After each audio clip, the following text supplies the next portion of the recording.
أعوذ بالله من الشيطان الرجيم بسم الله الرحمن الرحيم الحمد لله رب العالمين والصلاة والسلام على سيدنا محمد وعلى آله وصحبه أجمعين اللهم علمنا بما علمتنا وزدنا علما يا كريم. Oh Allah, help us learn what is beneficial to us and help us benefit from what you have enabled us to learn and increase our knowledge.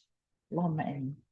Quick reminder again that what we're doing, inshallah, let's purify our intentions that we're doing this for the sake of Allah, not because of any egos, desires, or even if we have good wishes and hopes for our kids, it's coming from a place of sincerity and a place of pure intention to please Allah subhanahu wa ta'ala. Those kids are our amana, and we need to, yes, we need to learn. We need to help them, know all what we can to help them out. But again, don't forget the dua, right? Always ask Allah for guidance, and always ask Allah to put His blessing in your efforts, okay, and guide you to, whatever is right, and in even handling situations. SubhanAllah. Don't underestimate the dua. It's the foundation of all our work as Muslims. Alhamdulillah. So let's go really quick over what we finished today. This is our sixth and last session. So we finished understanding ourselves and how our childhood and how our upbringing affect our parenting.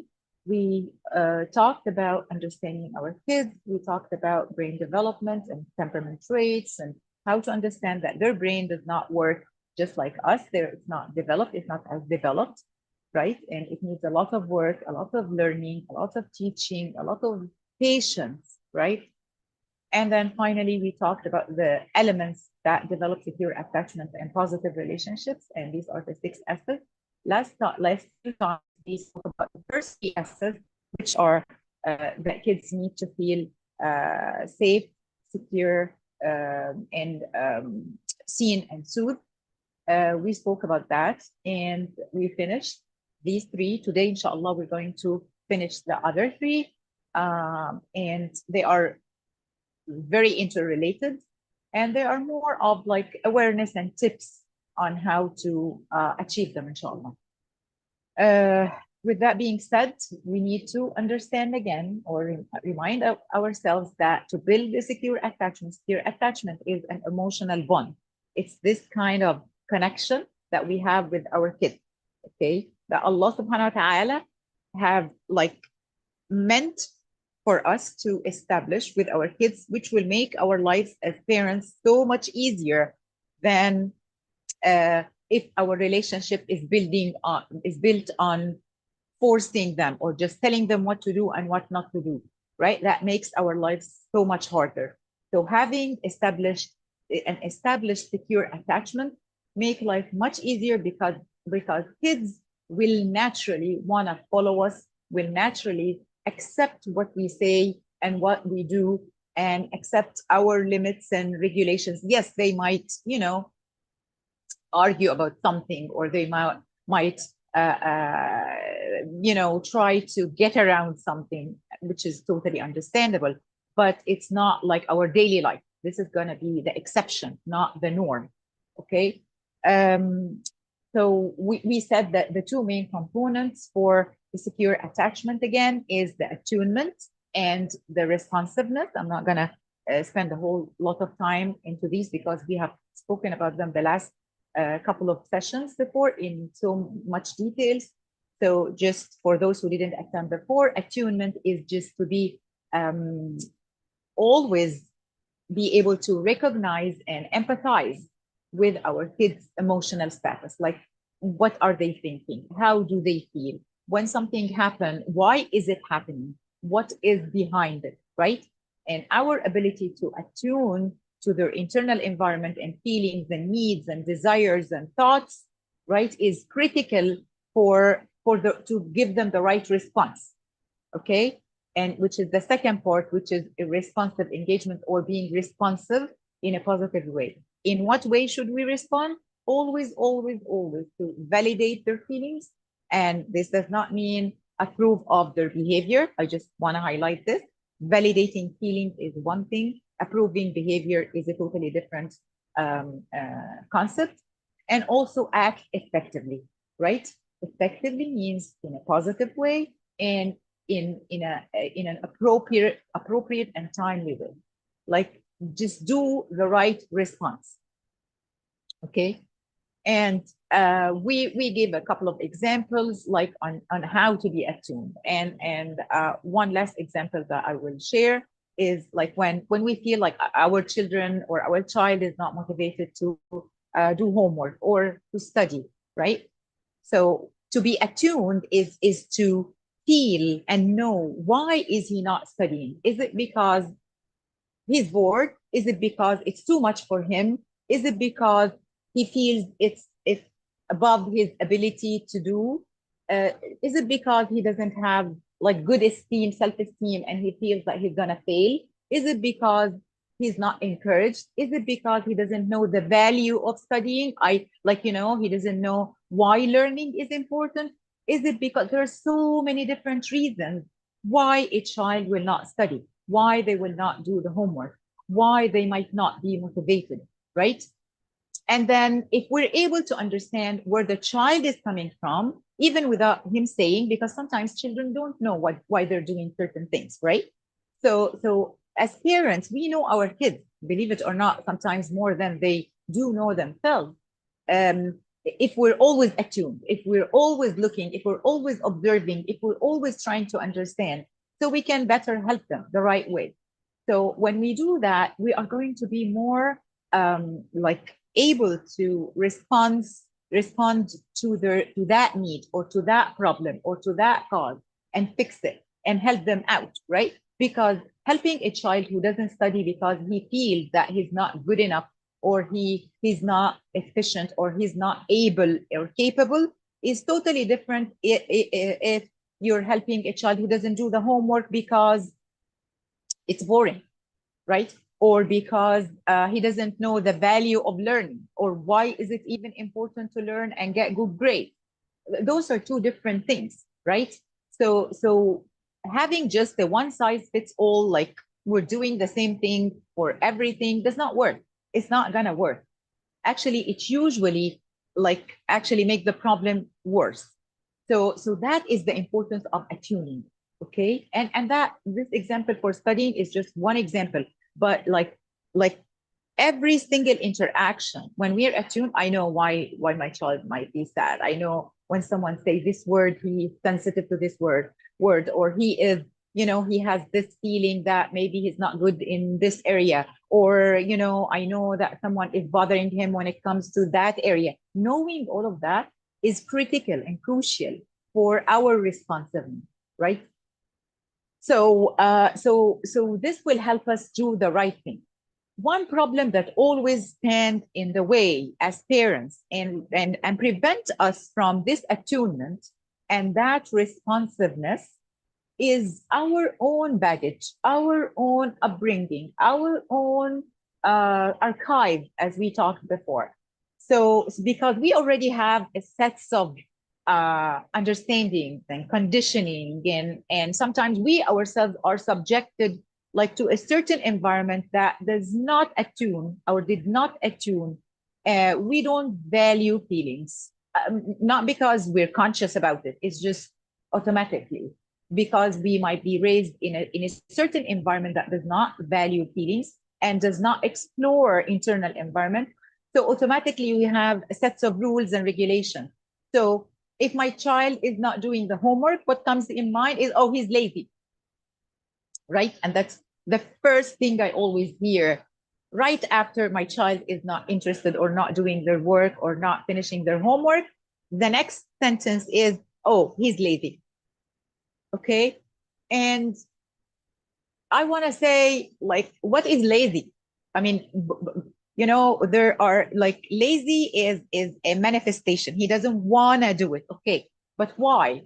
And that's what we sometimes fail to explore. We just label them as lazy. They don't have interest. They're not motivated. Okay. But why? Again, that's not the cause. Okay. Why aren't they motivated? Is it because of a certain difficulty that they're facing? Do they have certain academic problem? Do they have certain difficulty, like, learning disorder or difficulty? Is it because someone is always putting them down, making them feel that they are incapable? Is it because they have depression or an anxiety? Is it because there's so many reasons, right? So for us to attune, that's very important. The problem with us being like always focused on like our own judgment is, again, can be destructive, because not only we're not able to attune to our kids and know the reason, but our responses are going to be not only not positive, but most of the time they're going to be very negative towards the child as well. So one of the things that will help us create this secure attachment and that attunement is that we ourselves need to have this, what Dr. Daniel Siegel called mind sight. We need to understand where we are coming from. Why are we interpreting this as he's lazy, he's bad, he means to give me a hard time, this guy is he's not worth anything, he's gonna fail. Why? Where is this coming from? Because that's not true. If you think about it, those are not true. It's just our interpretation. And our interpretation of the situation prevent us from understanding the real reason why this is happening. So we're not gonna go and do the right thing anyways, because we're coming from a different perspective and perception than our kids. And here lies the problem. Okay. So not only we need to be attuned to our kids, we also need to, if we may say, attune to ourselves and understand our reaction. Where are they coming from? Why do we judge this way? Why did we jump into this conclusion? What automatic thoughts do we have about this situation that led us to think that, oh, this is a lazy kid, he's just like his whatever relative, or oh, they mean to give me a hard time. Oh, this is because they don't they don't like education. Okay, why? Where is it coming from? And then when we know where is it coming from, it will be so much easier to solve the problem and act responsibly. Okay. And again, we spoke about the 6 S's. This is in general what is attunement and responsiveness is. And we spoke about the first 3 S's, and we said that there's a lot of overlap. The reason why they are put into 6 S's is to make it more practical and approachable. But again, there's a lot of overlap between these and each other. And it's just for the sake of, having distinct items to make it easier for parents to practice certain things, that it's divided like that, but don't. But I want to say there is a lot of overlap, especially certain items like today, successful and significant, these 2 S's. There's a lot of overlap. Actually, one of them leads to the other and vice versa. So they are kind of like, they might be introduced in certain books as one item, right? But again, for the sake of the distinction and making it clear to our brains as parents, sometimes we divide them into 2 items. Okay. We finished the first 3 S's, and this is the essence of establishing a secure attachment. The first 3 S's, safe, seen, and soothe, basically is what gives the kids the sense of connection and belonging. It's what makes them feel that they trust us. It gives them this trust in us. They can rely on us. They can lean on us. They feel supported and cared for by us. Okay. So these are the first 3 S's. It gives this sense of connection, this sense of belonging, this sense of trust, right? Which is critical for kids. And actually, as Erickson divide, trust versus mistrust, it starts actually developing in the first years of life, right? Are they gonna trust us? Are they gonna trust that we are there for them? Are we gonna be there? Are we going to respond to them? Are we going to care for them? Right? So it's critical. First year is critical, and then even the years later, but even for the rest of their life. But there are critical times, right? So since day one, we need to provide these 3 S's. for the trust to build.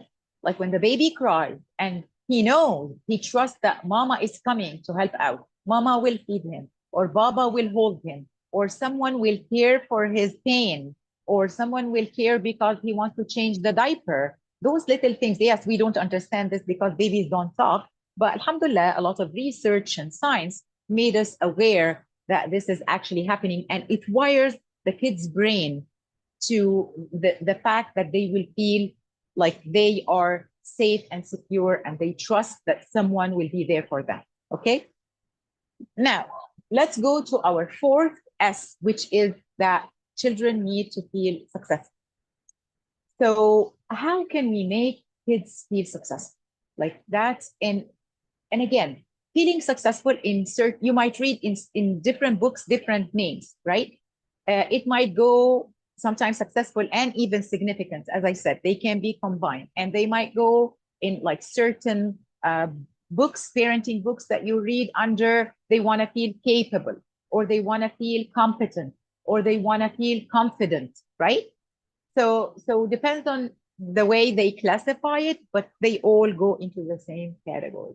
Kids need to feel successful. How do they feel successful? By feeling capable. I can do that.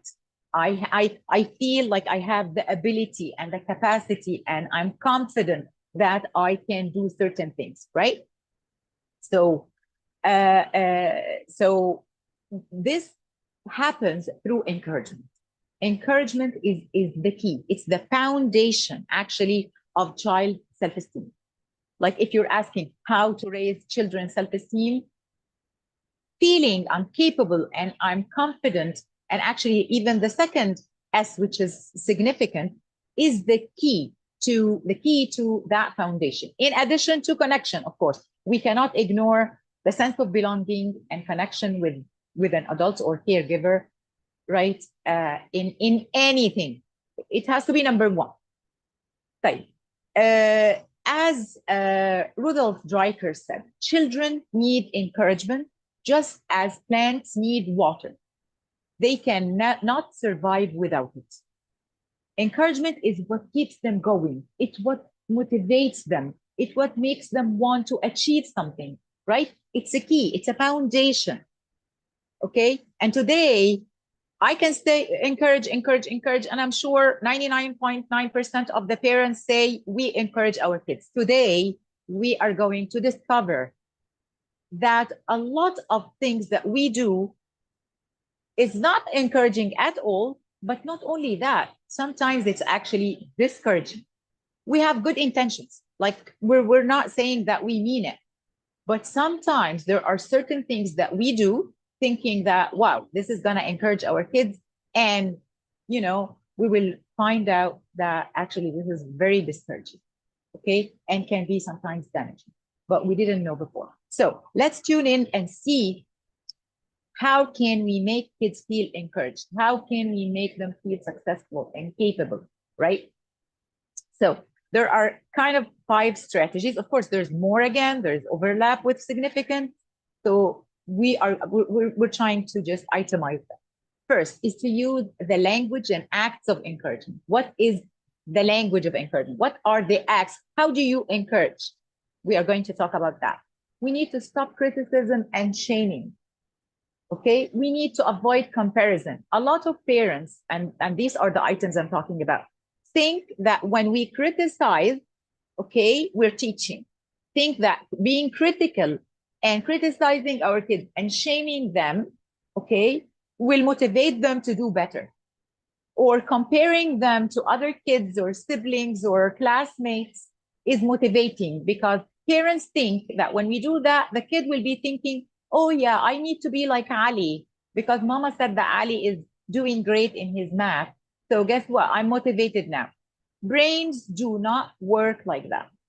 Human brain does not work like that, right? So these tactics that we with good intention think that they are going to help our kids succeed and motivate our kids to do what we want them to do, actually damages their self-esteem and actually can lead to resentment and rebellion, right? They don't want to do that.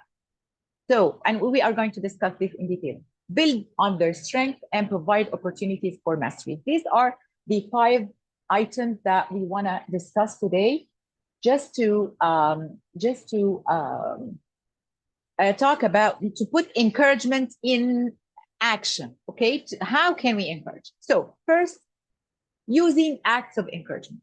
Okay, use acts like a nod, a pat on the shoulder, a smile, a hug, a kiss, a high five. Those are acts of encouragement. When something happens, right? Show them that. And by the way, let me just say something. Encouragement does not, or these acts, they also are acts of connection. So you can even use them. It doesn't have to be like they did something. You can go to the room while they're just sitting and just, do that or smile to them, right? That's encouraging without a reason, right? But definitely, if there's a reason, you can definitely use that. Other things is like showcase their achievements when they come to display, to give you like, let's say some kind of a drawing or some kind of a trophy or some kind of they won something, show interest and take it and display it on the fridge or on a board, or show them that this is valued. Okay. Let them do what they can do by themselves, but offer guidance. Okay, like let them know that they can do it. But I would have to say this: some parents, they overdo this, and we're going to talk about it a little bit in later. Is like, no, you can do it, and they never got training, they never got guidance, they never went through the steps of success. But parents just decided all of a sudden, no, you can do it. So saying you can do it is double-edged. Like if you train them and they know how to do it and you walk them through the process, yeah, let them grow, let them try, let them even struggle. But if you didn't do that, don't just say, oh, you can do it, and then they will fail. But no, you can do it. You can do it has to come with a process, not just a word, not a sentence. Don't think that if they never did something before like that, and you say, oh, you can do it, that's encouraging. That can be scary for kids. So there is a process for that. We have to guide, we have to support, we have to help them out first, and then, we can tell, oh, you're ready, you can do it, go for it. I'm still here for you. I can give you a helping hand. That is encouragement. Okay. So yes, we can let them struggle a bit, and we need to resist every time going and just helping out without them asking. So we can let them try, we can let them struggle a bit, but let them know that I'm here and I'm willing to help and I'm willing to teach. Okay. So this way it's collaborative, not just, oh, you can do it, and if you don't do it, you're okay, then you fail. That's not encouragement. Okay. Okay, language of encouragement. What is language of encouragement? Language of encouragement is when you encourage the effort. And here we have to, it's critical to make the distinction between encouragement and praise. And that's another mistake that we usually fall in.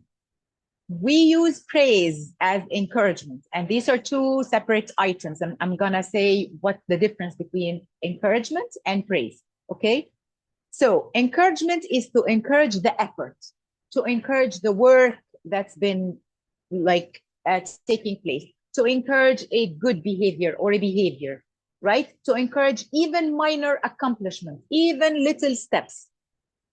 And we do that, not just the results.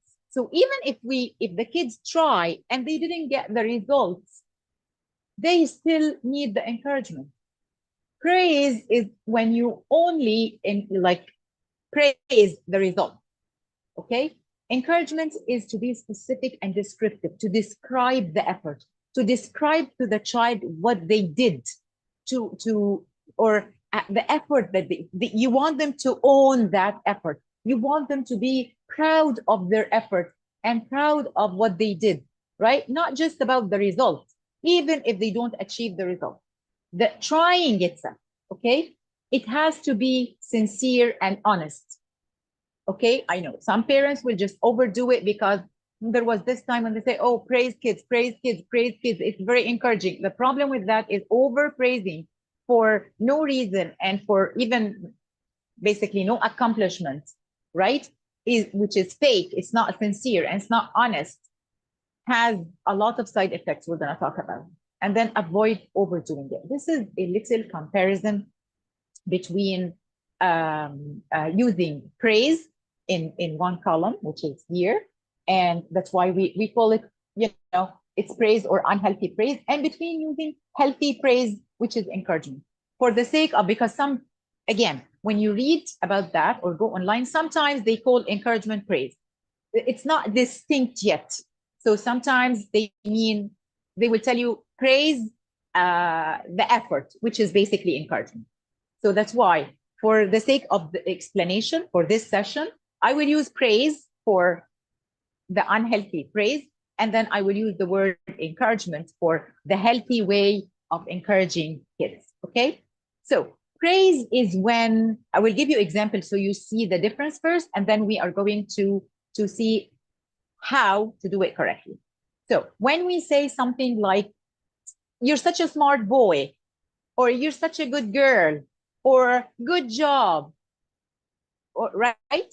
Those are statements of praise, okay?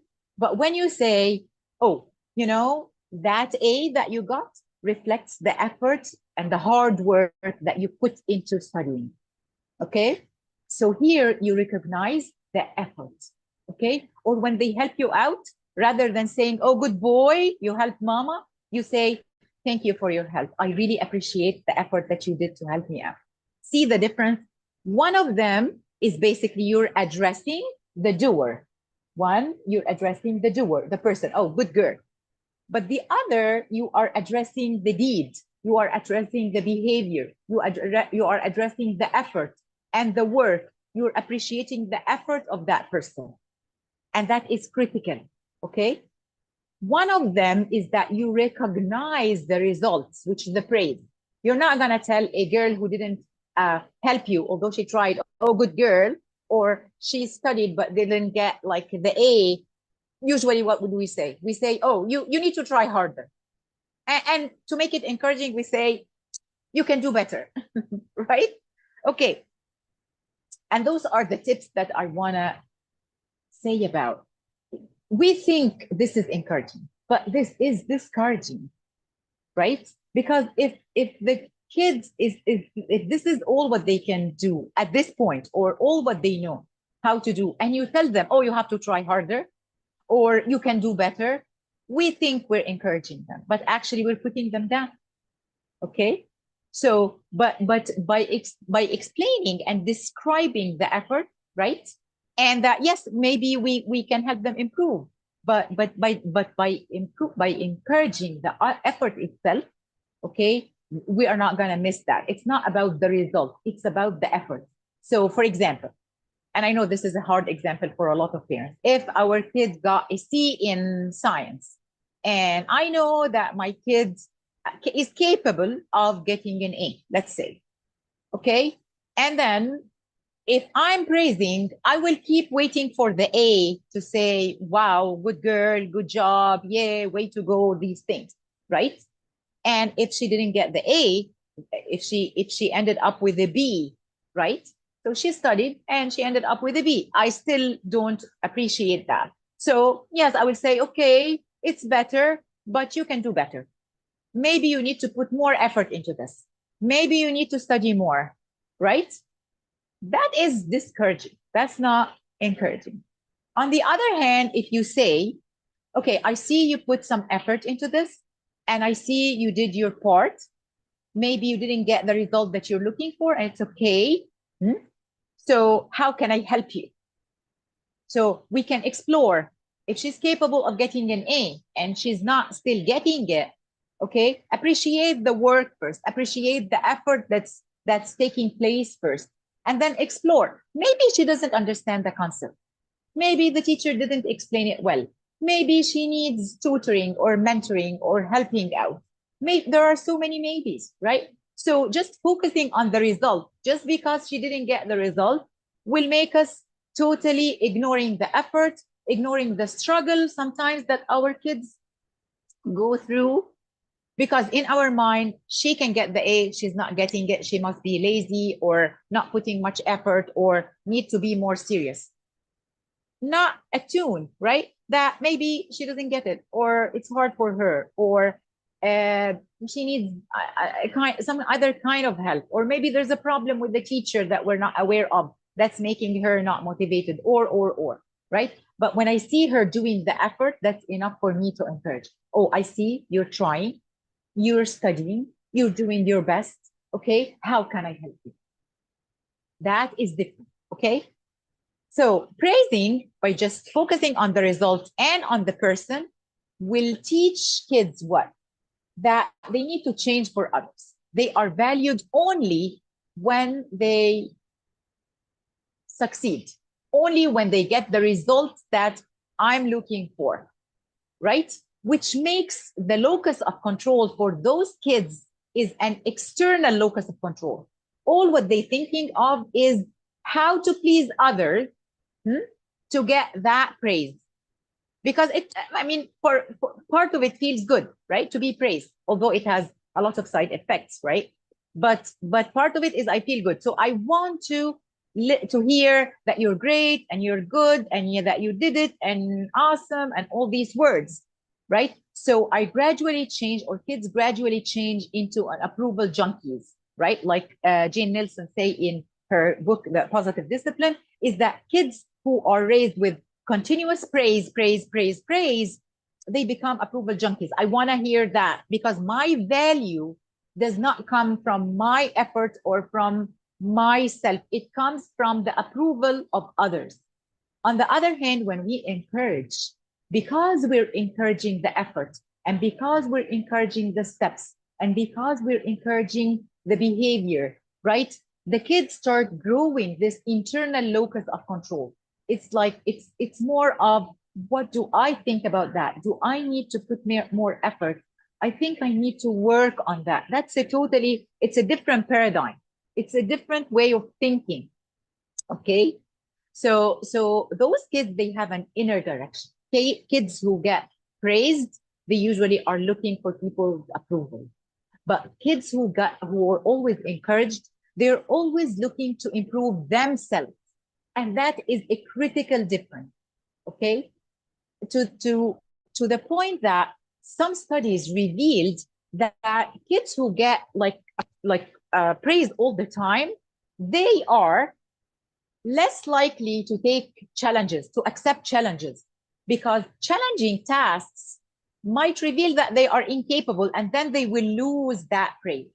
They don't want challenges. But the kids who are more having this internal locus of control, they want to challenge themselves. They want to improve themselves. They want, because it's always about my effort. It's about what I do, right? And so, okay, I want to challenge myself. I want to go to a different milestone. So excessive praise is not actually a good thing. It can backlash. It can actually, some kids will feel discouraged by praise because it puts a burden also on the kid that I have to get the best result. Otherwise, I'm not going to get those good words, or I'm not going to get the recognition from my mom, right? So it's a lot of pressure. It's a lot of anxiety. And honestly, it's not the right way. It's not mentally healthy, right? So yes, we can have encouragement and expectations done the right way than by just, throwing words here and there, just talking about just the results. This undermines the effort of the kids, and this can be really discouraging. Okay. Does this mean that we shouldn't praise altogether? Like we shouldn't praise at all? Actually, like Positive Discipline puts it, they say praise is like candy. Okay, you can definitely enjoy, hearing, oh, good job, good girl, way to go, these things. Definitely, we are going to say it, right? I don't expect that if you're watching your kid's soccer game and he scored a goal, that you're going to say, oh, the effort that you did is tremendous. And right, you probably get the way to go, Ali, or something. And that's totally fine, right? But this should not be our everyday need. So they say encouragement should be the stable, healthy diet that you give to your kid. This is their daily life. Praise is like a candy. Every now and then you can say it, but that's not the language that you always speak to the kids saying, okay, or doing. So I will give one just example to illustrate that. For example, if you want to tell your kids just like did a good drawing, like some kind of a like draw something good, rather than saying good job, you're the best artist, okay? Rather than saying that, that's a praise because you're just praising the outcome, okay? A more descriptive encouragement will sound like, I love the colors of this painting. The way you mixed these colors or put them together is creative and unique. It looks like there's a touch of choosing colors here. Yeah, you took care of that. Something that's more descriptive, something that describes what he did, right? Rather than, oh, wow, that's wonderful, right? So the description actually makes the person feel that you pay attention to the work, like you're thinking about it. You're describing, oh, yeah, that's good, that's nice. It doesn't give that appreciation to the effort. Okay, or you're such a good athlete, or you're so athletic, versus you worked hard, you practiced really well, you were dedicated going to your training, right? And that's why your runs are getting faster, or getting you broke certain whatever numbers or whatever, right? So describing this description make them feel that you are paying attention to the effort, which is the most important thing, right? Paying attention to the effort is more important than the results. Let's agree on that. So when to encourage? When should we encourage our kids? So if I'm saying we're going to encourage the effort, when is this going to happen? We know how to praise, when to praise. We always praise when we see the results that we want, right? But when to encourage? Okay, we want to encourage any behavior that is correct or desirable, okay? So when we encourage a desirable behavior, automatically we are reinforcing it, because we're telling the person that this is something that is appreciated and this is something that's valued, okay? Number two, we need to appreciate effort even without results. And I know this is very hard for some parents.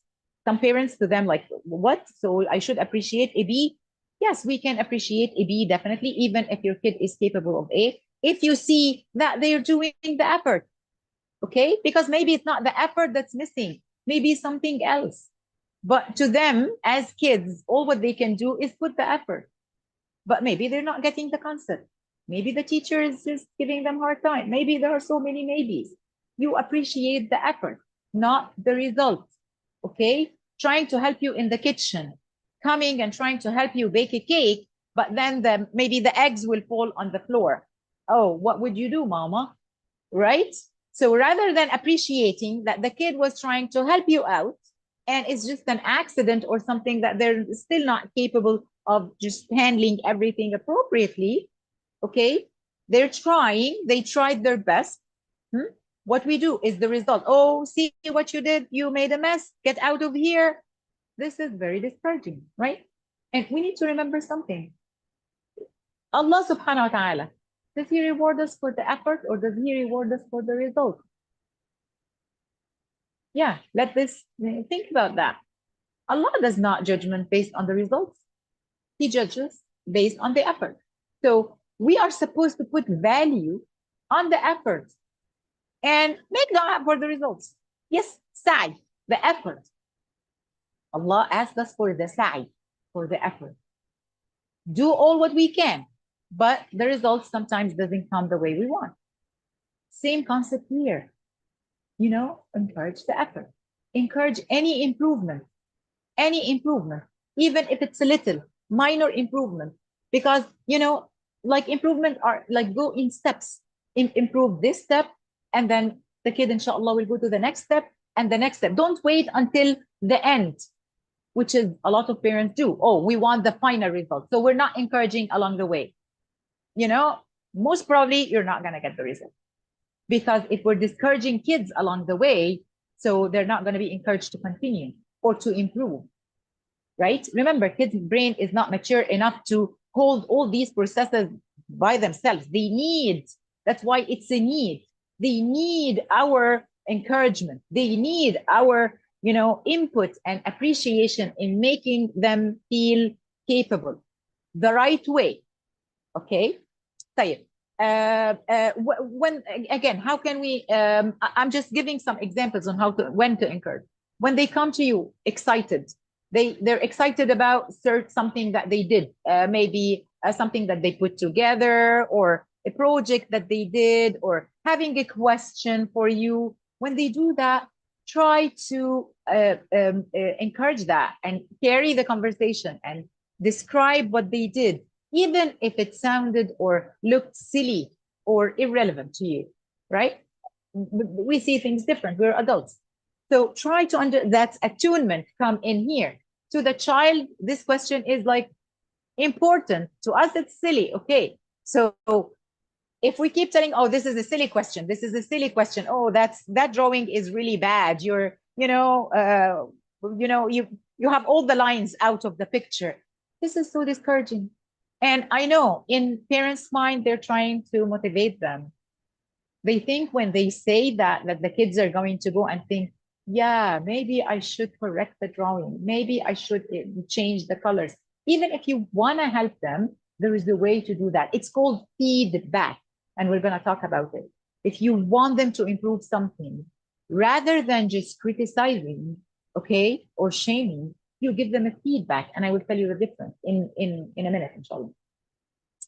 If you want to encourage them, always remind them of their good qualities and their abilities and their strength, and encourage them to improve it, right? And ask for their opinion. Like, what do you think about this? What do you think about that? That makes them feel that that makes them think in the first place. When we ask them about their opinion, they think, oh, my opinion is valued, right?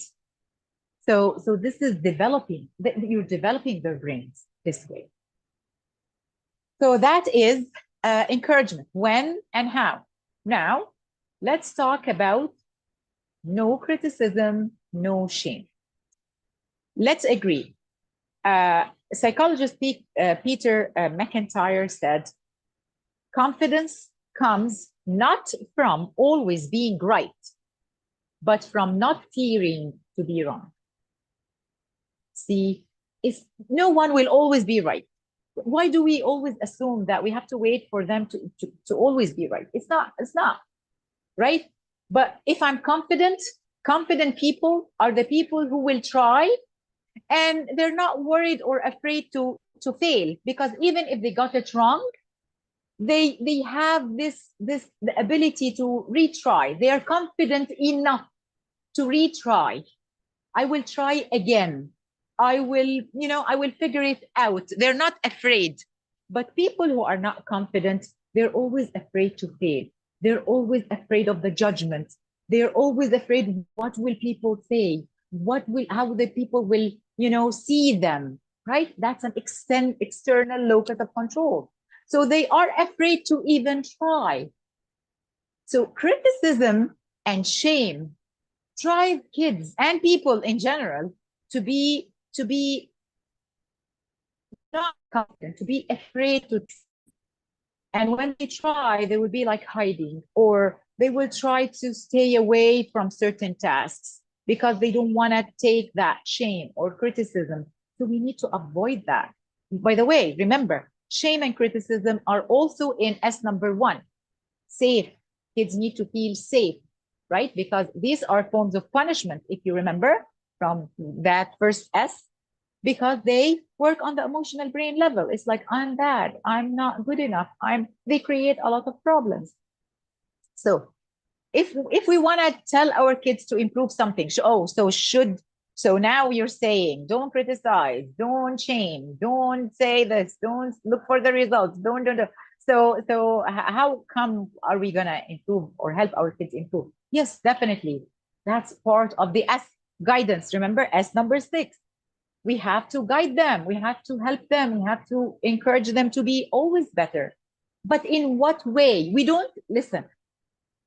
No one disagree on the fact that we want our kids to be better and better and improve. What we disagree on sometimes is the way we do that. How? It's the how. How do we do that? Sometimes the way we do it is so actually it results in like the opposite results. Actually, it leads to the opposite results, not to what we want. We want to improve, to encourage them. We end up discouraging them. We want them to succeed. We end up, pushing them to fail.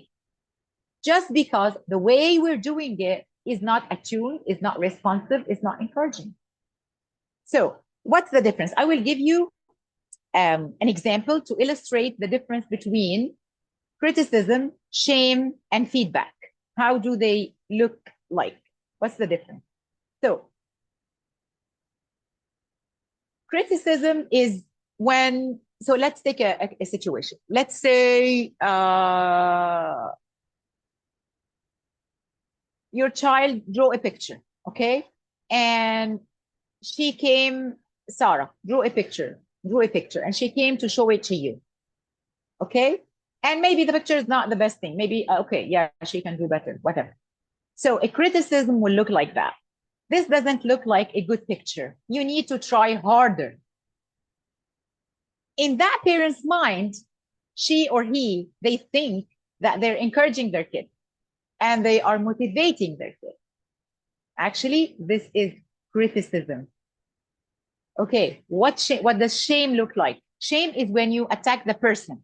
So criticism, let me tell you the difference. Criticism is you focus on the personal flaws, on the wrong. You're more judgmental. You judge the outcome and you say it in an offensive way, in a way that is not attuned, that triggers the emotional brain. Shame is to attack the person identity or the person's self-worth, to make him feel he's not worthy, he's not good enough, he's inadequate, right? And these two can have long-term emotional, like damaging it. On the other hand, feedback, you are giving a specific feedback on the behavior or on the action. And the way you're giving it is that you're saying it with a twist for improvement. Like you're looking on how to improve a certain action rather than to put down that action. It's like, this is looking forward. How can we improve rather than how bad it is? It's a totally different. So it encourages growth. Okay, so let's apply this to the example that we talked about. So shame, like your daughter's Sarah came with this drawing. If you're criticizing, you will say something like, this picture doesn't look good, you can do better, go try harder. If you're shaming her, you will say something like, you're not good at drawing. See, you're attacking the person. You're not good in this. Oh, you don't have the eye for it. You don't have what it takes to be an artist. Or maybe you just stick to swimming. Forget about drawing. That you're attacking the person. You're attacking their self-worth. What does feedback looks like? Okay. First, you have to talk about the good things, right? You need there must be a good thing. The fact that she tried is a good thing, right? So you can say something like, I like the colors, the way you use the colors. One thing that might make it even better, if we can adjust the line or put more details, or what do you think about adding this or that, or that is more of a feedback. You say the good thing and then you point to what's missing in a way that is more productive, that is more positive, that is more. Or you can even ask the child, what do you think, how do you think we can improve uh, this part, or the way the sun looks like, or something like that, right? So it's something that's more encouraging. Okay. So again, so that's the difference between criticizing, shaming, and giving a feedback. The feedback is more positive, is more focused on improvement rather than focused on criticizing and judging the action itself or what already happened. Okay. So we need to definitely stop that. What else? Avoid comparing and labeling. And this is one critical mistake that a lot of parents do. And they think it is encouraging again. Okay. So the problem with comparison, just like, again, just like criticism and shaming and blaming and judgment and all of these things, is that they work at the level of the emotional brain. They go to the child emotional brain and they trigger those feelings of incapability and inability, and I'm bad, I'm not good enough, I'm not the best, whatever. They go into feelings of um, uh, feeling bad, and then you know that those feelings will be interpreted in the archive as I'm not good enough, I'm not worthy, I'm not capable, I'm a failure, I cannot do anything. All of these problems that stay with us, honestly, till the end of, subhanallah, life. Right? We know a lot of adult people who have these feelings and these concepts and these beliefs. Actually, they change into beliefs about self, right? Sometimes there are core beliefs about self just because of these tactics that sometimes parents and teachers also use in childhood. Okay. So we need to be very careful. Our intentions are good. Let's adjust also the way we deliver that. Okay. So comparison. We need to avoid all kinds of comparison. Don't compare to siblings. Don't compare to relatives. Don't compare to peers. Don't compare to people walking in the street. Don't compare to anyone. You do not need comparison. Comparison is different from role models, talking about the Prophet or the Sahaba. That's something else. That's a different context, a different way of addressing it, right? But I'm talking about comparing them. For example, we have two types of comparison: direct comparison and indirect comparison. Direct comparison is like saying, and I'm pretty sure, alhamdulillah, with awareness, a lot of parents don't do this anymore. I'm hoping, is like, see how smart Emma is, or Sarah is, or Ali is. You want to tell your kid about maybe a cousin or about friends at school. See how smart they are, or telling them, I wish you can learn from your brother. See how serious he is. That's a direct comparison. You're just telling the person directly to compare himself with someone else. Okay. Indirect comparison is when you do it without that. For example, when you talk to Sarah and say, oh, you have your kids sitting around, and let's say Sarah got an A in her math test, and you're saying, and she's like, yeah, Sarah is so smart. What does that mean to the rest of them? Sarah is so smart and you are not. That's an indirect comparison. Or telling Sarah in front of them, Sarah, mashallah alayki, you're so smart, I'm so proud of you. And the other kids are sitting, looking, and, you know, or labeling people as, oh, he's the athlete, she is the smart girl, she's the organizer, he's the, timekeeper, he's the, those labels. When you label someone, in addition, honestly, to the fact that it hinders that person's ability, even if it's a good label, okay, even if it's a good label, it also creates a sense of comparison in the other kids or other people who are sitting around. Okay. So why this is not good? Why is not healthy? Because comparison basically makes the child, the other one who's you're comparing them to others, to feel like they're not good enough. They're incapable. That's the message that goes to the brain. You don't mean it. I'm 100% sure you don't mean it. You're trying to, ignite motivation, and you want them to try and you want them to try harder. But that is not how it works in the brain. Even look at us, even us adults. If you go to your boss at work and he tells you, I want you to be just like Layla. She's on time. She's always doing her work. She comes first to class and put like if you're a teacher, for example, and put the objectives on the board. She's always waiting for her turn, and he start comparing you to her. I doubt, unless you have a very strong self-confidence and your rational brain is working like very sharp and very contained, that you're not gonna get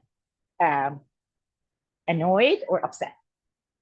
But because normally comparisons work, but again, this is adult brain. Adult brain actually gets pain from comparison. So imagine kid's brain who's not developed. What comparison happens is that it makes them feel, I'm bad. I'm not good enough, right? That's number one, drawback. Number two, it makes the kids, it limits the excellence level to the other person that you're comparing him to. For example, if you're comparing your kid to the cousin who got an 90 out of 100 in a test, then 90 is the upper limit that you're looking for. It makes the child think, oh, if I am like Ali, then everything, khalas, that's all what I need to do. And that's not right. That's not even Islamic. Islamically, we always strive for excellence. If we reach one point, we want to do even better. We want to attain the level of ihsan, right? So if you limit me through comparing me to someone else, that's going to be my limit. Ali is my limit, not ihsan is my limit. So once I reached Ali, then khalas. So if Ali failed the next test, Ali got a B and I got a B, you cannot, what are you going to tell me? So if you tell me, oh, why didn't you get an A? I will tell you, oh, Ali got a B. Khalas.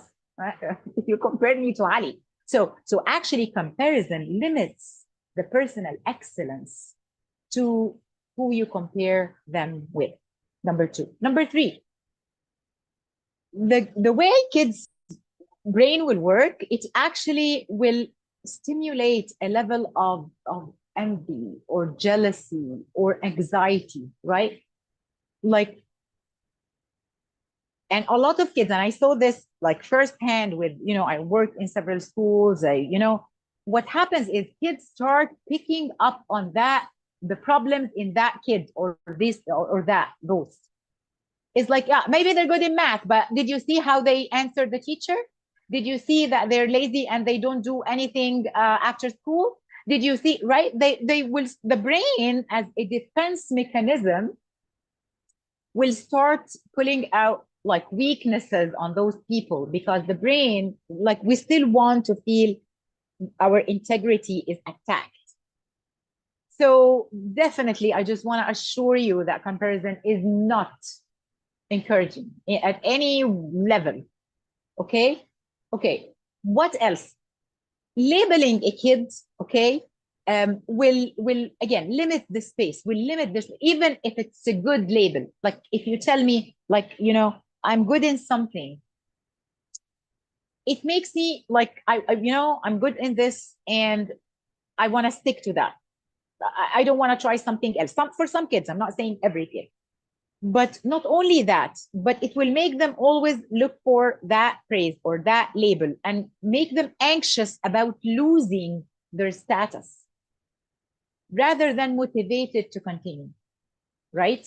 So with some kids. So what I'm saying is, and that's why psychologists and researchers always tell us, don't label a person. Don't label a person, whether like good or bad. Don't label them. If you want to describe the action. Again, describe the action. Do not describe the person, because that puts a burden on the person. It makes them anxious. It makes them always looking for, different kids will have different ways of seeing this. So some of them will feel anxious Others will feel like this is my only way to get approval.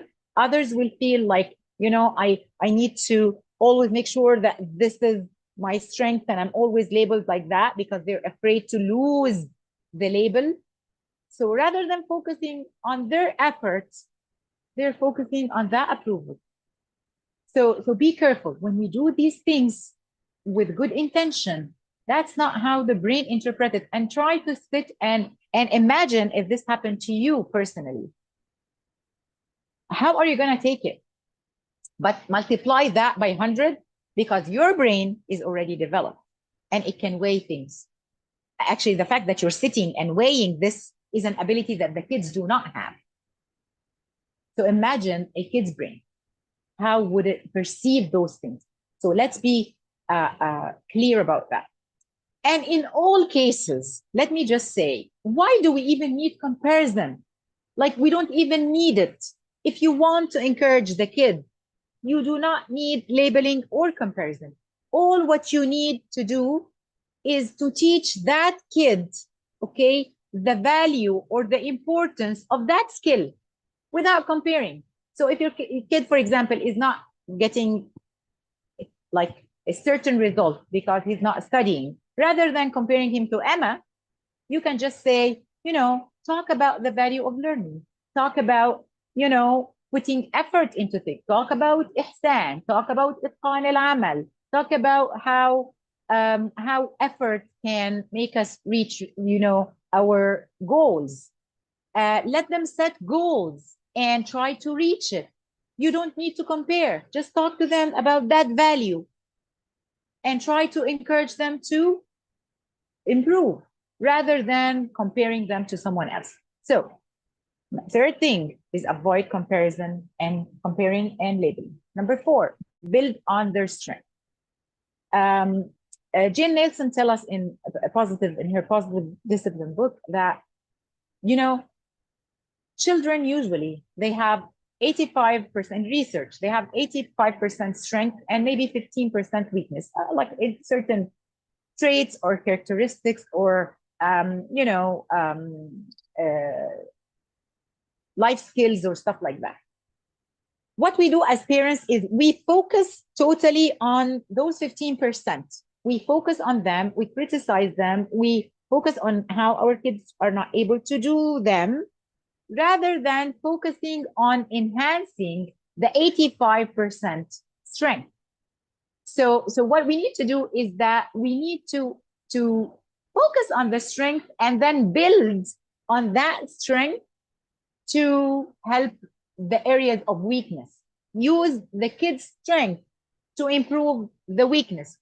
For the same kid, don't compare them to others. Use him, okay? So we need to identify first their talents, their passion, their strength, their interests, okay? What they are, areas of strength, and reinforce that, but use it also to improve the weakness.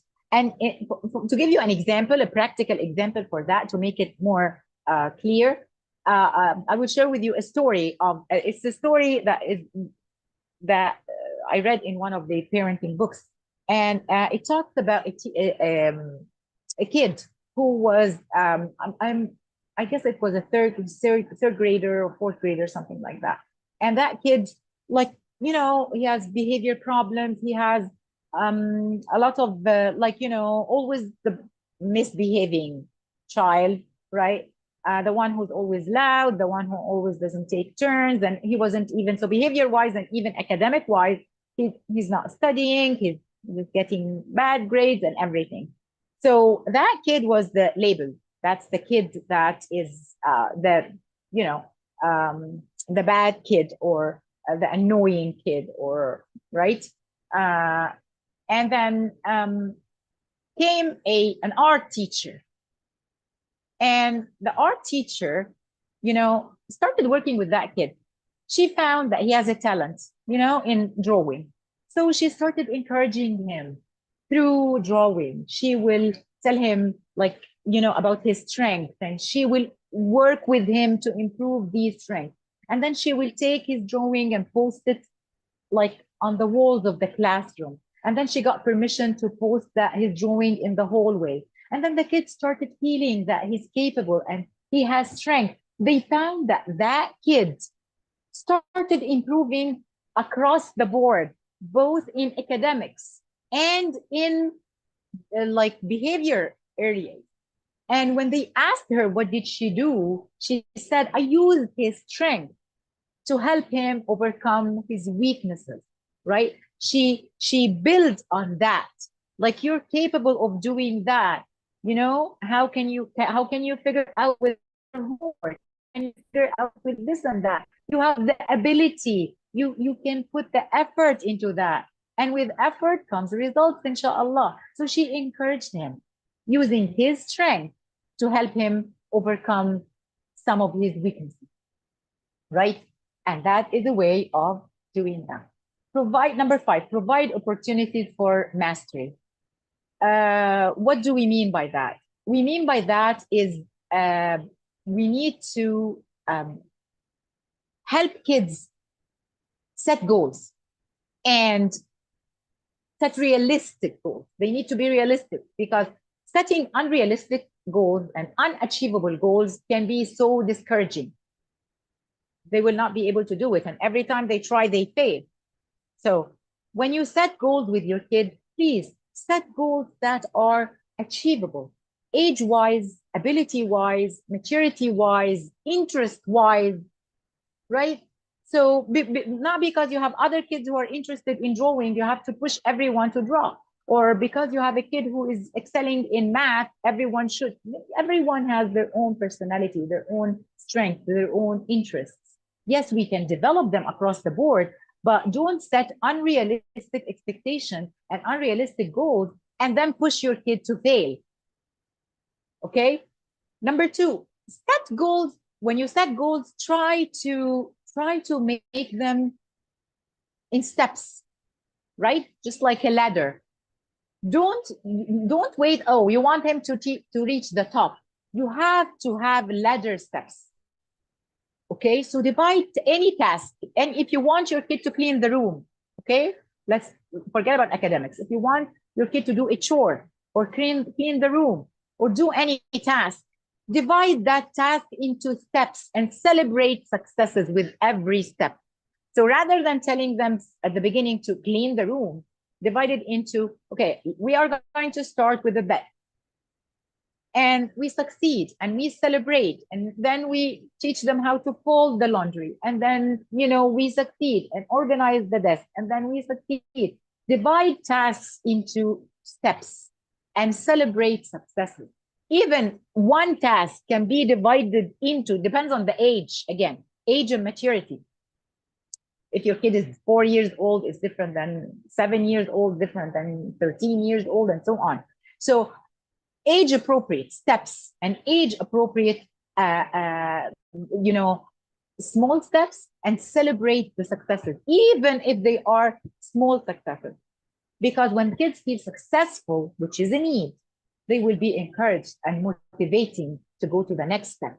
But if you're always telling them about how they failed every time to clean the room the way you want it, you didn't show them how you want it, or you showed them, but you didn't help them, you didn't go through the training, you didn't hold hands and help them do this, do that, try this, try that, and help them succeed, then every time the kid will end up failing, he will feel I'm a failure. So how is this encouraging in any way, right?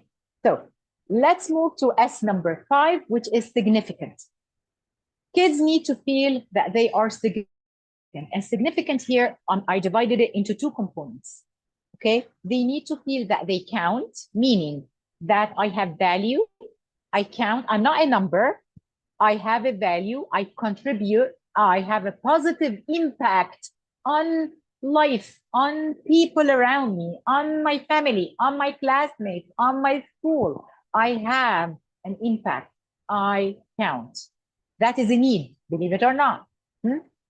And the second part of feeling significant is that they need to have autonomy. They need to have a say. They need to have like some control. And again, I'm saying some, age appropriate, maturity appropriate. Give them some control over their life.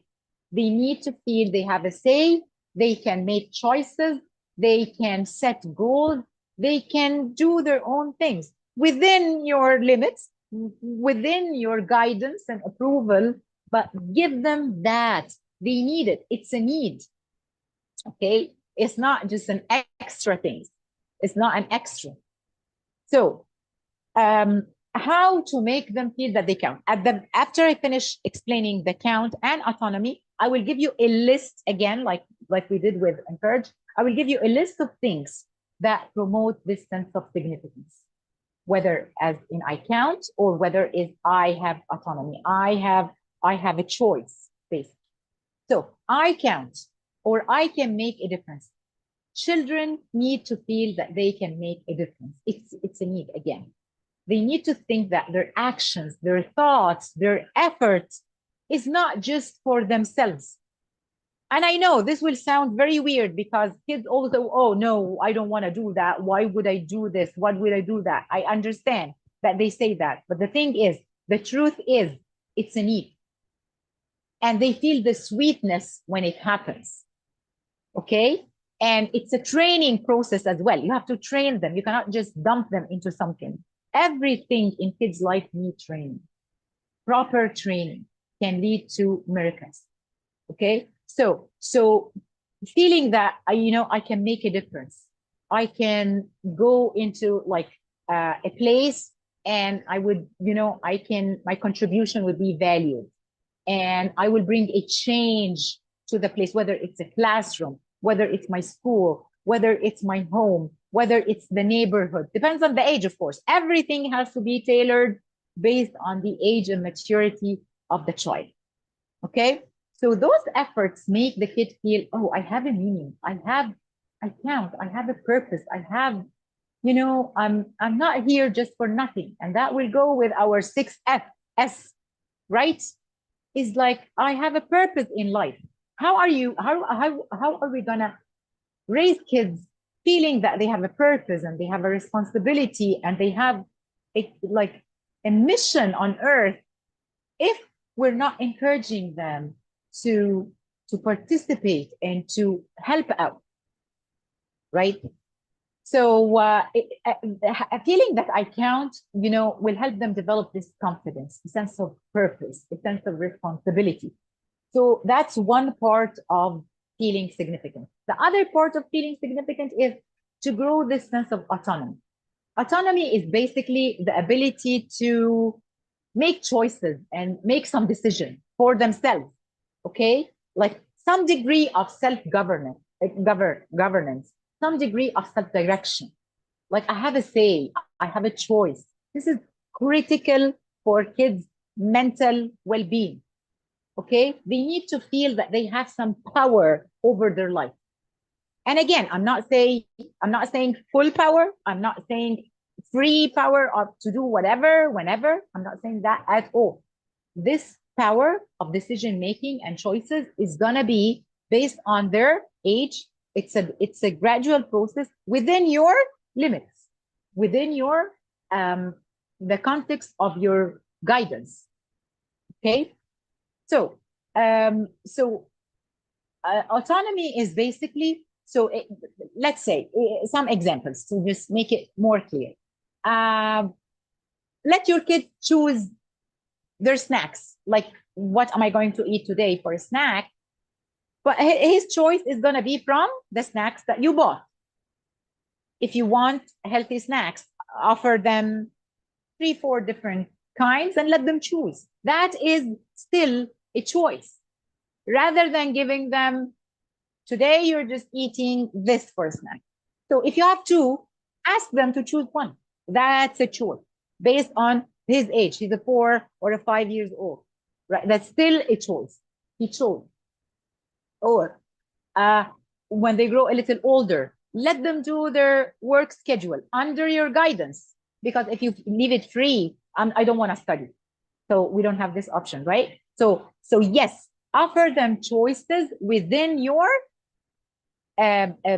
limits by your guidance. I'm not saying free hand, let them do whatever. That's wrong. That's equally wrong.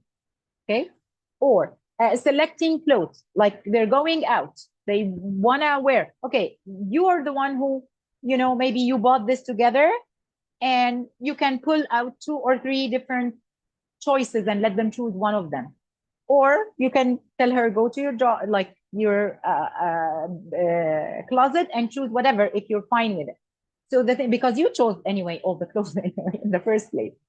So what I'm saying is, based on the age, okay, give them some degree of autonomy. Okay. Now we're going to go to the dilemma of, on one side, or on one hand, autonomy is needed. It's a need. Kids need to feel that they have the choice. And they need to feel that they can make decisions. They can face even the results of their decisions. It teaches them actually to fix their mistakes, right? They have ownership for those because they chose. On the other hand, we know that their brain is immature. They don't have the ability to make the right choices yet. You cannot just leave it open like that, right? They still need guidance. They need our support. They need our help. So what should we do? How should we resolve this dilemma, right? Simple and easy. Strike a balance between guidance and autonomy. So autonomy is a process that needs to happen, because we know that when kids grow up, when they're older, they will be fully autonomous. They will be on their own. Our kids, when they grow up, they will be on their own. They're making all their decisions at some point, right? Making all their decisions as adults, taking all the risks, fixing all the mistakes, everything. So we cannot keep forcing them to do what we want, and then when they're adults, we tell them, oh, you're on your own. This is a process that needs training. All processes needs training, period. All skills need training. And it's our job as parents not to overcome those or impose ourselves on our kids. It's our job to train them over time, because all of these are processes that need gradual training over time that increases by age. Okay, and we should be the support. So we should degree of autonomy at 4, at 5, different than at 6, at 7, at 8, at 12, at 15, and so on and so forth, with our help and guidance and within our limits. So it's still within the limits that we're teaching them, okay? But give them that. Why am I saying that? Why am I saying that autonomy is critical and is needed? And honestly, it has to happen, whether we like it or not. Because there is something called, different places again will give it different names. Some people will call it free will, others will call it autonomy, others will call it counter will. So I will adopt this name from Dr. Neufeld and Matei's book, Hold On to Your Kids. They call it the counter will. What they say is that kids develop what they call a counter will. They say that this is it's an instinct. We have a natural instinct as humans, okay, to resist coercion and forcing. It's something that comes with being human. We resist being forced. And this counter will start developing usually it shows it's dramatic in the second year of life. And that's why you see that what they call, and I hate that name, the terrible two. It's not terrible. That's the twos, is when this counter will start acting out. It's like, don't force me. Don't push me. And this is the reaction. This is not the will that we have as adults. The will that we have as adults is a rational, mature will. But that counter will is more of an emotional reaction towards forcing. So when we as parents force our kids to do this, don't do this. No, you cannot do this. No, you have no choice. No, don't choose the food. Don't choose the dress. Don't make a mess. Don't. And we don't give some kind of a choice and some kind of a training period and some kind of this autonomy, the counter will that is developing will come, and it will make the kids react. And this react can usually comes in the force of rebelling, in the force of being defiant. And that's why it's terrible tools. They're defiant. They're defiant. This is the reaction to forcing them. And I'm gonna tell you what to do. Don't worry. I know some people are saying, okay, now what? No worries. We'll figure it out. So the thing is, I just want to let you know that autonomy happens after maturity. But I want you to think of this counter will as the precursor of developing autonomy, as if Allah is preparing those kids to have the free will when they grow and have a free will of choice through a training process. It's like, don't force me. Don't force me. Let me choose. Let me try. Let me think. So that's why I'm saying it's a training process. Not that it's not limited to anything. No, it has to be limited. There will be rules and regulations and everything, but let it happen. Give them some sense of autonomy, okay? Within your limits again. So when we force everything on them, when we don't give choices at all, we don't ask for options, we don't ask for their opinions, what happens is this counter will be always active. Okay, it's a reaction. It's an emotional brain reaction. So some kids will rebel and be defiant and throw tantrums and yell and scream and bite and do whatever. That's a fight response. But some kids will be passive about it. They will just take it and it will show as what you see as procrastination, as what we call laziness, as what we call lack of motivation. It will show as negativity. It will show as, all of these are ways of showing. It's different than the other one, which is the fight response, fighting, being like argumentative and fighting and that. But the others will take a different, the flight freeze response, which is like, being passive about it. In both cases, it's not healthy, because this is an emotional response. It's a reaction and an emotional response. So we don't need that. You don't need it in your life.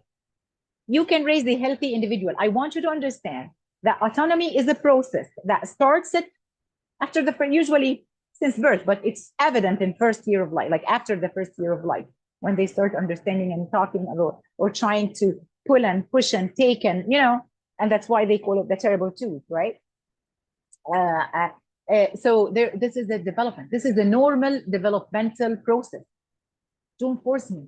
So what we need to do is to kind of regulate the process. We need to regulate it. We need to balance it out. Okay, there are certain things that we will definitely say no for, or sometimes we need to force, and I will tell you how to do it. But also we need to give them like some space, give them some areas. I'm pretty sure that all of us have areas that we're fine with it.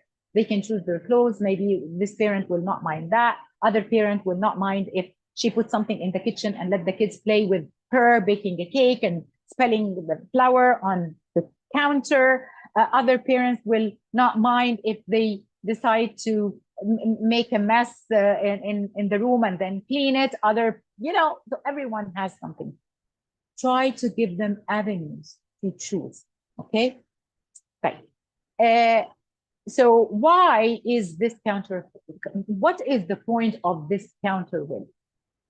So counter will actually, it's like I said, it's the precursor of autonomy. It's like it develops over time, and it changes from a reaction into when you do it right, then you are building in the child brain the ability to choose, the ability to weigh things, and then the ability to have a free will at the end. So you end up with autonomy. When maturation happens, when the brain maturation takes place, this will be they're able to choose, and they're able to choose correctly, right? And they're not afraid of making mistakes. And they know even if something went wrong, they can correct it because they went through this training. So what we think is bad is actually good. And scientists are basically saying that counter will is there for a good reason. They say that it has a function. Okay, the counter will is, like we said, the precursor, or it fosters the growth of this internal will, the real will, because counter will is not real will, it's a reaction. The real will is a rational brain function, right? So they say that this is actually what makes kids end up with this. It's the training to develop a free will, number one. Number two, it's the defensive mechanism that makes kids repel those things that we don't like. Oh, they will say no, and they, rebel against you and repel commands, and, is what makes them also, if you think about it, also not follow strangers or not be influenced by strangers, because they can say no or they can choose. If we are breeding kids who are just saying yes all the time and following the rules all the time without thinking, without choices, without just developing this, they will follow anyone, not just you. And that is dangerous. And also that what will make them feel, individualized. It will give them their individuality. It will protect the child against becoming an extension. Right? I'm not my mom, I'm not my sibling, I'm myself. That gives the individuality, right?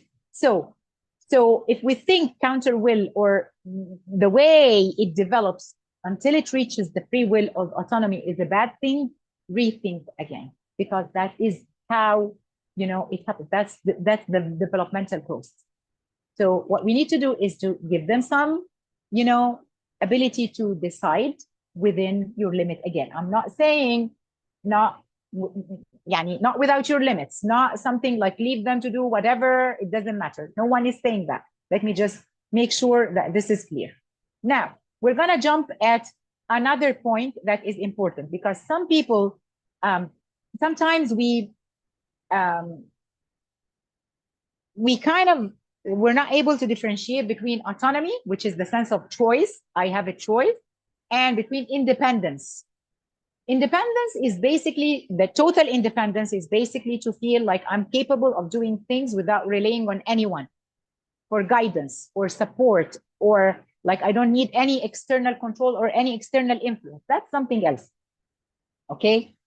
So the point is, we want also independence. And I know we live in an era where people are pushing towards independence. Let them be independent. So let me tell you something. Independence is a process that also happens over time. Okay, same thing. So both independence and autonomy, they are processes that happen gradually over time to develop healthy. Otherwise, it's not going to be healthy. And for kids to be raised and at the end of the day to be really independent, healthily independent in adulthood, they have to be dependent in childhood. So basically, dependence breeds independence. And I know this can be confusing, but like, I definitely would love if you can read the book Hold On to Your Kids. And those areas are from there. Like what I'm discussing is basically, you will find a lot of this from that book. So Matei and Nufel, they say that you have to invite dependence first. So for independence to happen, for the real healthy independence to happen, because kids need to feel dependent on you for their safety, for their soothing, for support. They don't have these abilities when they're young. They don't have that. And part of building this secure attachment is to depend actually on us as parents and caregivers until they reach the level of independence. So pushing kids to be independent, totally independent, like you can do it on your own. Don't ask me, I'm not going to help you. Thinking again that we are motivating them is a total misunderstanding. Independence is a process that has to go gradually with our guidance and our help and our teaching, we let go of certain things, let them try. When they can do it, yes, we can give them the independence in that area, but we're still there supporting and guiding, and they're still dependent on us in other areas that they didn't mature in yet. Okay? So the fact that everything around us, oh, let them be independent, let them be independent, it's right and wrong. They need to be gradually independent. Okay? And so we need to be there around them, helping, guiding them, helping them, teaching them how to be independent, teaching them how to solve problems, right? Teaching them how to do things correctly. So, for example, we can forcing kids, for example, to self-dress. And I see this all the time. Young kids, let's say a 4-year-old. No, you have to, you're old now, you dress yourself. Okay. Did they go through the process? I'm not against that. But there is a process of developing this independence that starts with dependence. Okay. So we have first to do it for them.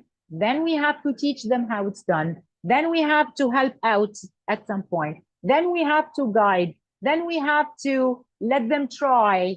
And even if they struggle with our presence, then until they master, that, and then now they can be independent in this area. Or when we tell our kids sometimes, oh, you have, let them self-soothe. For a kid who is 4 or 5 or 6, we know that kids do not have this ability yet. It's developed over time. So sometimes they will be able to do it because it's not a big deal or something that's not that like intense, but they definitely need us at some time. So teaching and monitoring and supporting and letting go of little pieces here and there towards independence is the way. Not like, no, you have to be independent. You take care of your feelings. You need to comfort yourself. Let him cry until they comfort themselves. It doesn't work this way. They're kids. They need our help. Sometimes they can do it if they're older, but sometimes still, even older kids, they need that soothing, right? And we talked about that when we talked about soothing, S number 3, right?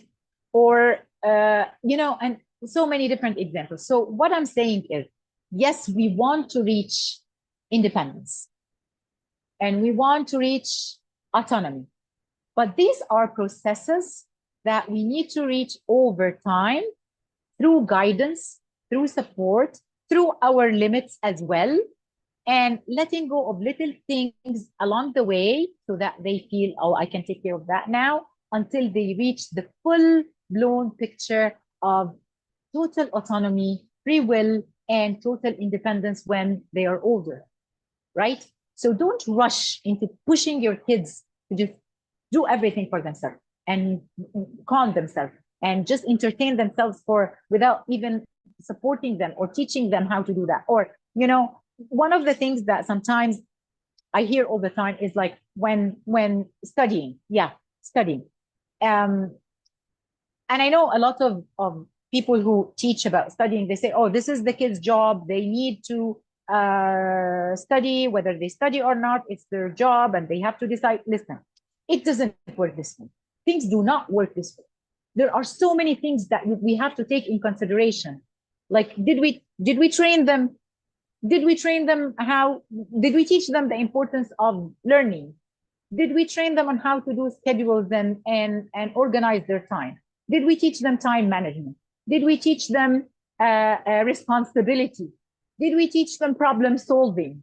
Right? Or we just throw them and we tell them, oh, it's your responsibility. How come?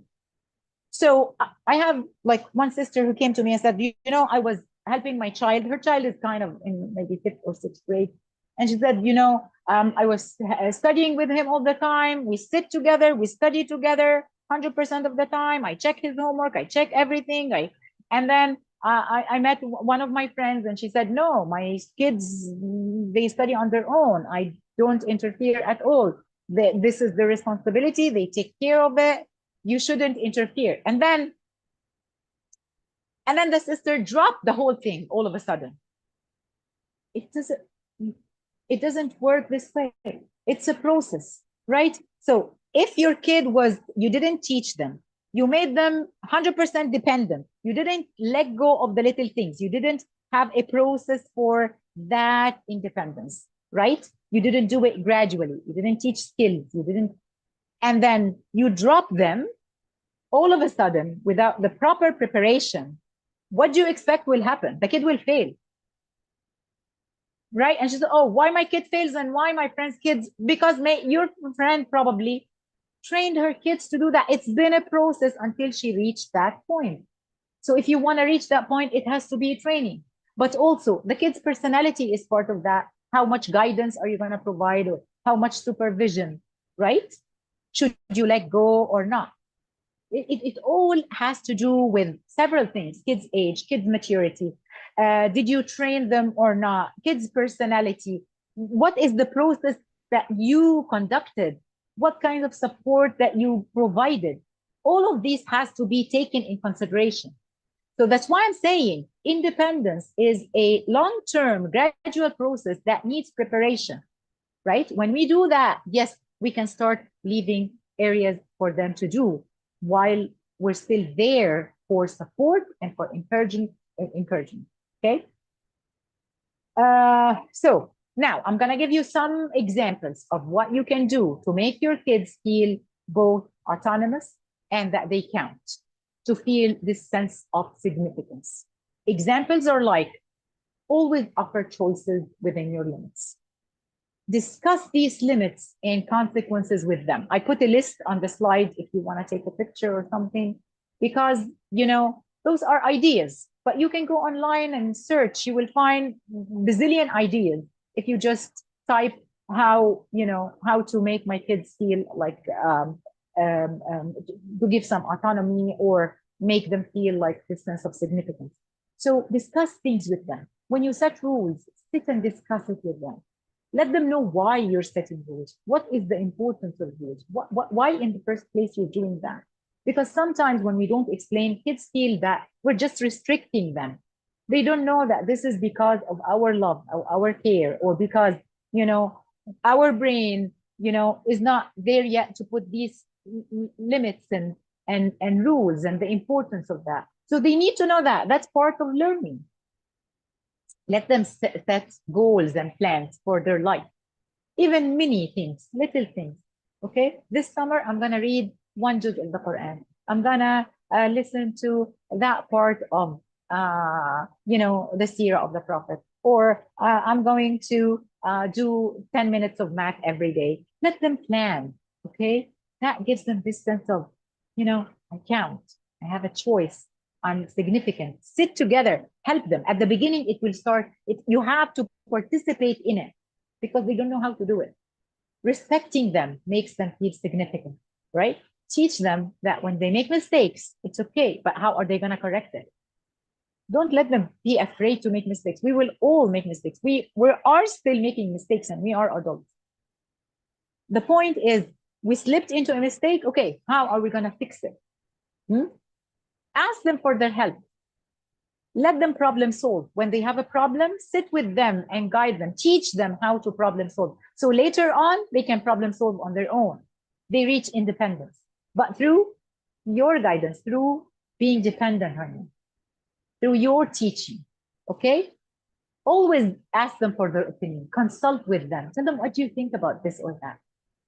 Okay? Family meetings. Family meetings are excellent examples of promoting this sense of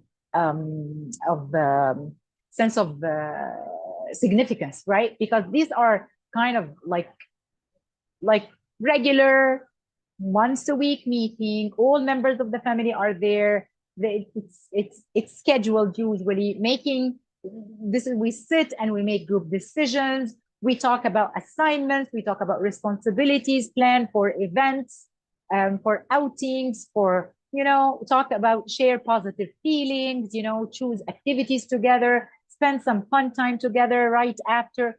Go and read about how to conduct family meetings. Those are very empowering, okay? Because kids also alternate taking roles. Like every time one of the family, including kids, will be the head of the meeting, and they will be the ones writing and the ones, running the meeting, which makes them feel significant, right? So one more thing that I want to say under have a choice is give them responsibilities and encourage participation. Okay. And give them chores. Chores, the problem with chores, kids want chores. Believe that. I know someone's like, no. That's a stretch. No, they want it in a way, but they don't want it in another way. Kids, they want it because when they do something and when the family depends on the kids on finishing something or doing something for the whole family, they feel their value. They feel that they count. And you can make it by choice. Like you can put the list of chores and ask them to choose. So now they have a choice and they have value. Let them participate in meal preps, in pet care, like if you have a cat or whatever, let them help with that, right? Encourage outside involvement, like volunteering, community, based on the age. Kids can volunteer as early, like they can do things as early as preschoolers, right? They can do certain things like, maybe go to like an animal welfare or go to petting petting cats or going to food banks with you and doing little things here and there. You can start as early as 3 and 4 years old, right? And then as they grow up, they can, teenagers, they can like help with fundraisers, they can volunteer in hospitals and hospice and healthcare and, and social justice movements and a lot of other opportunities, right? So that is critical. Let me tell you something that's brilliant that, Dr. Peter Benson said. He's an American psychologist and researcher who has like a lot of publications and contribution in the area of positive youth development. He said, like, they were in a conference and everyone was talking about empowering kids and youth development and how to empower a healthy youth development. And they were talking about what to do and what, we have to do this and we have to do this and we have to do this. And he stood up and said, I have heard many ideas about what we ought to be doing for our children to empower them. I heard this and that, doing this and that, right? And I like them all, okay? But I have heard nothing about what children should be expected to do for themselves and for their society, right? About what they could be contributing with all of their gifts. I say this not just because society needs them, but also because children need to hear such expectations for their own character development. So that will put this whole, I feel, significant in action. Kids need to do that. That's why critical assets for youth empowerment, you will find youth as a resource, not just what we do for them. I will do this, I will do this, and those are great. But you have to train your kids to do something also. They need to do things for themselves, and they need to do things for the family. They need to do things for the neighborhood. They need to do things for the school. They need to do something in the masjid. They need to do something in the community. And as they grow, other opportunities. This is how they feel their value. They need to do something for the ummah, right? We have an ummah. May Allah help us get out of this phase of weakness. But everyone is consumed in himself, self-consumption, right? We're not thinking about our brothers and sisters everywhere. We're not doing something globally. We can be so strong, but we are trained to just stay in our bubble and just manage ourselves and just, tell me how kids' life looks like now. They're all focused about school and entertainment. School and entertainment. I go to school, come home, homework and screens. School, homework, screens. What is that? How are we going to have a generation of the Sahaba or the Tabi'een or a strong Muslim generation if we're just focusing on them, right? So, and that will go with our next S, right? Sense of direction. Kids need sense of direction. We need to direct them. We need to teach them. We need to be their compass point. Okay, we need to teach them why they are here. We need to teach them their value. We need to teach them how to set goals. What is their purpose in life? What is their mission? Why Allah created them? Teaching them value and morality.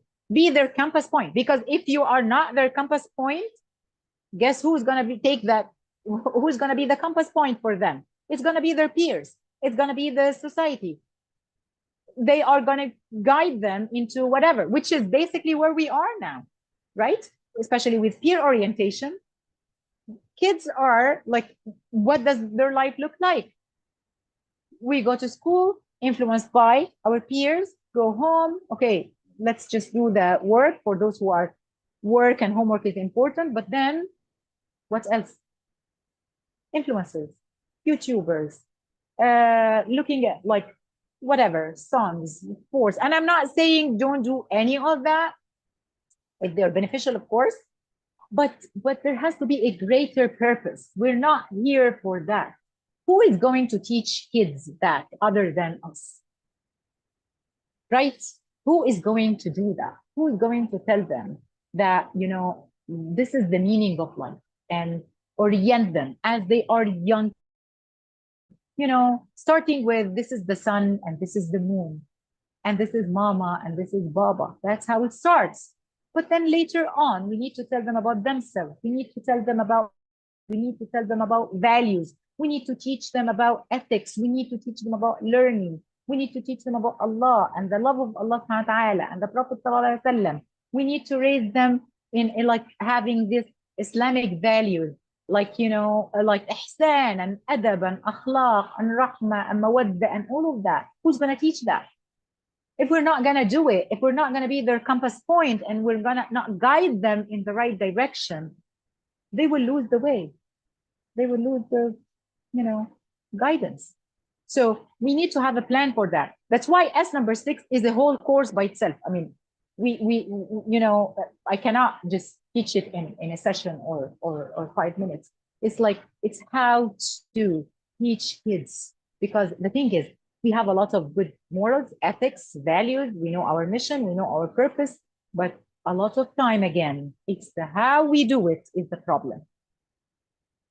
And again, we get the opposite results of what we want, because when we do it harshly, when we do it negatively, when we're not attuned, when we are just working with our own agenda without understanding where the kids are, and then we get frustrated, and then we start yelling because they're not praying, and then we start screaming because they didn't memorize the Quran, and then everything that has to do with values or Quran or Islam or, you know, becomes like very negative, and that's when we yell and scream and frown and put down and all of that. How do we want them to adopt that? How do we want them to feel good about that? We are missing the how. We have great ideas, we have great intentions, but we are mostly missing the how to do it, how to deliver the message. And for this to happen, we have to attune with our kids. We have to be responsive, and we have to understand our own drives and how our own archive drive us to deal in such negative ways sometimes with our kids, that rather than getting the results that we're striving to achieve, we get the opposite thing. Okay, so we need to work on that, all of us, right? We need to know how to set rules, how to set routines for our daily life, how to teach their kids, like our kids, about their purpose, that they're here because Allah subhanahu wa ta'ala, please Allah subhanahu wa ta'ala. Our main goal is to go to Jannah, Jannah, right? To be with the Prophet ﷺ and the Sahaba, right? Our mission is to worship Allah and be the Khalifa on earth. We're the successor. We are the one who should establish khair, right? How are we going to do that? What values are we inserting in our kids? Did we teach them how to set goals? Or, oh, this is something that we do when they will learn when they're older. They will not learn. We have to teach. Allah gave us these gifts, our kids. And He told us, you have the rational brain. Just teach it. Let them learn from it. Be their guidance, be their compass point. Teach them all of that. And the way to teach it is critical to achieve results. And inshallah, future courses, we can discuss this. But we need to think about this whole thing. And the 6 S's is our, one thing that I want to say before I end, inshallah, is that